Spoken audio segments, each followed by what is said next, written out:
Hi, I'm Justine, And I'm Sarah Levon. and we are so glad you're here.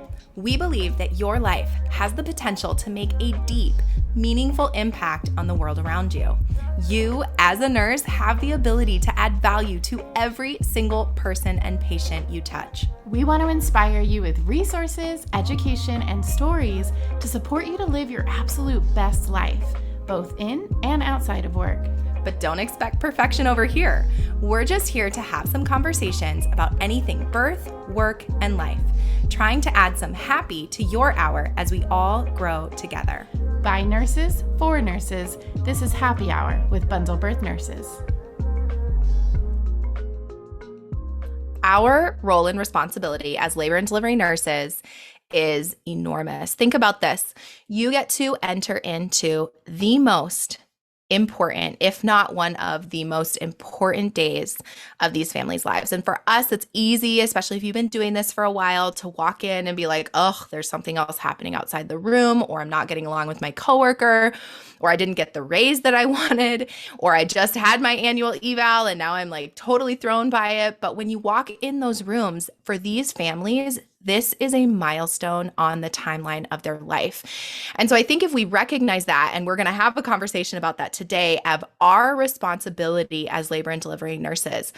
What responsibility do we have? How much is our responsibility? How do we provide care that holds space for the individual giving birth and also gives ourselves grace along the way rather than putting so much pressure on the outcome for these families while still respecting the process? And so today, what I want us to talk about, me and Justine are just going to have a quick conversation about our responsibility as labor and delivery nurses and how do we carry the weight of the importance of our job. Because if I had a cut on my face that needed stitches, I will probably remember going to the emergency department and saying, yeah, like this one day I cut my eye or my face because this happened, but I'm not going to be able to picture the doctor. I'm not going to tell you likely how many stitches I had. I'm not going to tell you what day of the year it was or the time that I got my face stitched. I'm probably not going to have 300 photos in my phone about it. But for this specialty in nursing/medicine, that is the case. And that feels like a lot of weight. And something that we say around here a lot is like, you need to take your job seriously, know your why. And one of the quotes we have is that you have the power to make or break their birth experience. No pressure, right? And that is absolutely true. But how do we carry that weight while still giving ourselves grace along the way? That is so much pressure when you think about it. I think so. And I've had this Yeah. pressure. But I think we've learned and we've taught that you can make or break a birth experience by a phrase or a word. You're not breaking an experience if your patient that you really tried to help to get delivered vaginally goes to C-section. Right. You're not breaking it. So I think that it's important for us to realize how easy it is to make or break an experience. Well, and how easy it is also to take all of it on ourselves, all of it, and that C-section is the perfect example. We had this on a mentorship call the other day where it was like, I can't let go. We had that entire conversation. I can't let go of this experience. I could have maybe done more, or I went home and I looked this up and I didn't realize this could have happened. And that's where I sort of want to make the distinction and give ourselves grace that we are responsible for our attitude, our action, our interaction, our expertise, like knowing the knowledge to be able to respond, but we are not responsible for their body doing it or not doing it in the way that they want or we want or the doctor wants, right? That we can support it along the way, but ultimately, if/when the patient goes to C-section, if you know that you have applied yourself, you have done everything possible to get there and give your all to provide whatever resources you have, education, support, whatever that looks like, it's not your fault that they went to C-section. It's not your fault that their baby was having D-cells, or like, oh, I could have fixed it, or like, maybe if we would have tried this position, or maybe we didn't try blah, blah, blah. Like, you don't have control over what's happening with the cord or placenta. You don't have control that they went to 42 weeks and they didn't come in for an earlier induction. Not that I'm necessarily supporting that, but that could have been an option. And they chose to wait to 42 weeks. And therefore, their placenta is super calcified and the baby didn't tolerate labor, fill in the blank. So, and I think that distinction for me helps separate it in a more logical, more like concrete way, that I'm not responsible for how their body responds to labor. I'm responsible for how I apply myself to their birth. Yeah. And I think, and on the flip side too, you're not responsible for the census or staffing. Yeah.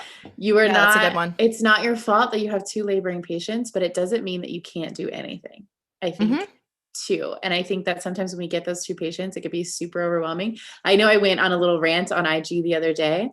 IG, I'm so hip, Instagram the other day, and talking about this and that it's not our full responsibility and do the best you can. And then I walked in and I had 2 patients and I was like, okay, Justine, it's time to do the best you can. Yeah. And I did, and I didn't feel, and one was more heavy on interventions and one wasn't. And I was getting pulled in a lot of directions, but honestly, I can tell you the last 3 years, I would say, I haven't walked away from work thinking I could have done more. I'm not out there doing positions all the time, every 20 minutes, putting them on their heads, trying to rotate these babies. Right. We don't fix what's not broken here at Bundle Birth. I am not trying to overwork myself, but I still do the best. I just do the best I can for each individual patient. Well, I think we need to let go of some of that, of when you're feeling overwhelmed or you get home and it's usually off shift where you're like, oh, I wish this, or, oh, I didn't, they're they pulled the papers for C-section and they're probably going to a C-section and I didn't turn them every 30. I turned them every hour and 15, I think that a lot of that we take on so much. And, if you had 2 patients and you were running between the 2 and you weren't sitting chatting at the nurse's station for 8 hours of your 12-hour shift, I don't know that that's your fault either, and even if you did, I think that if we think about it logically, some babies just come out. You literally could lay them on their back, or think about our cardiac patients that don't even push, and the baby just falls out eventually. It takes a long time, but they come out eventually, or they don't. And so birth works. Yes, exactly. And so you sort of have to let the body do what it can do. And when you think back and it's I could have done, should have done XYZ, the question really is, did I apply myself? Did I give my all? Did I,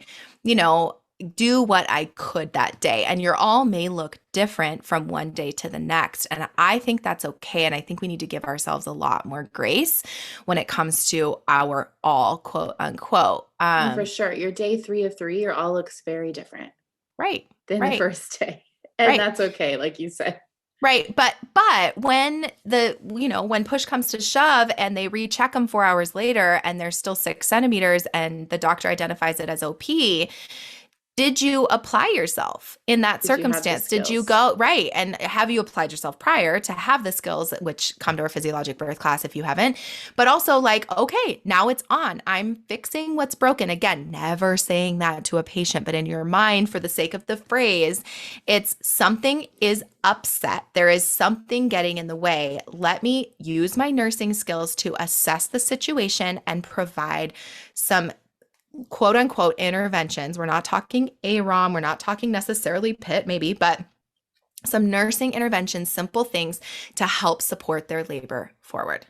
So Sarah, what does it look like? You mentioned earlier that we don't want them going home holding all this weight of birth memories on them. So say you have listeners right now that are yeah, but it's my reality. It's what I do when I go home. I just obsess over it. What are some suggestions you have on how to help them get through that? Well, I think a lot of times we don't necessarily know what's going on in our head other than that we're obsessing, right? I'm obsessing, I can't let it go, right? And instead of sitting there, I would suggest, there's a few options, but one of them would be journal it out. What's in my head? And so the question then becomes, what's the story that I'm telling? Am I saying the story that I didn't do enough? Am I saying that it's my fault that they had a C-section? Am I saying I didn't fill in the blank? I didn't educate right. I didn't advocate in that scenario. And what? And I feel upset with myself about it. I feel regretful. I feel shame in that scenario. I feel uncomfortable with the care that I provided. So easily, even if you can identify that, then the next question to me is a quick tool. And there's lots more we can go into on this. If you want more, let us know in the description box or the comment box down below. But what is the truth of that? Is that truth? right? That I caused the cesarean? Can you say with 100% certainty that you caused the cesarean? The answer is no, by the way. It always is in that circumstance, Yeah. right? And if you said like with 100% certainty that I didn't give my all, then okay, you didn't give your all. What did you give? What didn't you give? And it's sort of like to break that down. And then to me, it's always about growing forward. And it feels really icky to walk away. I have lots of cases where I'm like, ooh, I should have known this, or I should have tried this, or I didn't advocate right, or like, ugh, I should have stood up for them in that circumstance and said blah, blah, blah. That by identifying that, to me, when you write things, not even to me, this is a proven point, but when you write things down and you say, okay, what can I learn from this? This is your critical event debrief you have in your mentorship packet, but that you walk through and say, what am I going to do different? How do I want to practice different? And then you choose to not do it again. You know better when you do better. What's the Maya Angelou? Like, once you know better, you do better. Yeah. And sort of it's like giving yourself that grace of in the moment. And that's the question it comes back to. In the moment, did I do the best I knew I was or could do? Mm-hmm. Probably yes. Yeah. It's always retrospect where you're saying, I could have done this, but in the moment, did you give what you knew to give? And did you do the best you could with the knowledge and information you have at hand in the front of your brain? Yeah.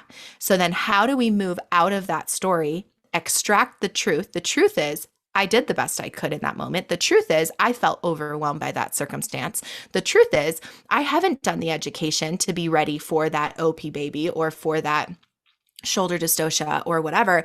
And so then what leads to the next action? What's my response to that? And when you sit, that's to me where we get stuck and stagnant, and ultimately will lead to a lot of dissatisfaction in your life and work. And so as living your best life, it's okay, but then what's my next action? That leads you to your next action. Your next action is, let me go back and let me review shoulder dystocia. Let me go back and let me learn about what a retroperitoneal bleed is. Let me go back and review my vital signs, or what I'm looking for in a PPH, or how to do this. And let me try this skill. Let me next time practice this and that. Let me write down what I would have said to that provider in the moment. And then you review that for yourself so that we can continue to move forward. No one is expecting you to be perfect. No one is expecting you to be like excellent, stellar nurse that could have never done anything different. None of us are that way. Okay. So if you kind of like let go of that expectation, or even recognize what expectation you have for yourself, and then continue to move forward, that's where, to me, you end up growing and being better and sort of perfecting your skills so that you don't have so much regret at the end of your shift. I love that. With all writing this down and like putting this all to memory, would you recommend, if they are still, for lack of better words, obsessing over it, and especially like a certain birth or a certain event, what do you feel about them going to the provider and talking them through it and having their own little Oh, absolutely. I don't think we talk enough with our providers. I think there's like too much of a hierarchy. I think there's too much of fear of our providers. And while some of that might be reasonable, just based on like personality types and what's happening in your hospital, I think that so often we write the story about that, like, oh, this provider doesn't want to teach me that, or they won't have a good conversation or whatever. But if we approach our providers from a learning perspective, hey, I'm kind of obsessing about this case. Could we debrief it together? I don't know how you felt, but I felt really fill in the blank, overwhelmed. I felt really out of control. I felt like really confused by why you made that decision. Could you help me understand so that in the future circumstances that are similar, I can be better? And or even why that decision was made instead of you. Totally. Take out you out of it when you're talking to someone. Well, in the moment, especially, that's especially like a sneaky therapeutic technique for our providers when you actually disagree with what was done, but it's like sort of with other things, maybe there's a study, maybe there's information out there that they're functioning from that they feel really confident about in terms of how they've developed their practice. They likely have been doing, well, I don't want to say likely, they maybe have been doing this longer than you. They also have a completely different frame of reference. And so in order for us to work better with our providers that we are working with, I think it's important for us to understand each other. And the only way to understand each other is to actually ask. But there's the way to ask in a way that's like, help me understand this, or I remember this circumstance. You did so amazing. I thought this went so well.